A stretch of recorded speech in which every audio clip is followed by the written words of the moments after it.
this is Tim from Your 6 Studios. Today in this video I'm going to show you how to hard reset your Samsung Galaxy A16.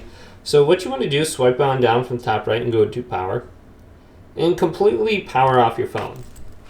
Now this is the most important step. You do need a USB cable just like this connected to a PC or laptop.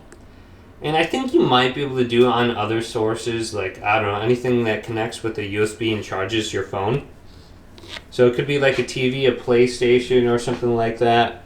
But I know they do recommend the PC or laptop. Now when your phone is completely turned off, plug this cable in from your PC to your phone. And then you're going to see it's charging. When you can see it's charging, should pop up. Go to the power button and the volume up button and hold this down. Now this may go away. Just let go and then repress those buttons down if nothing happens after 10 seconds. Okay, that went away. Now I'm going to hold them down again.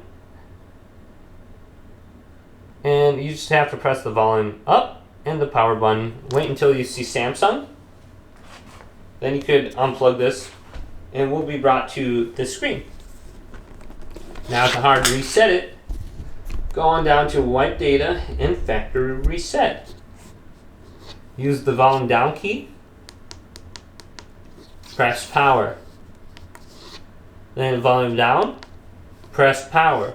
And you can factory reset your phone right there.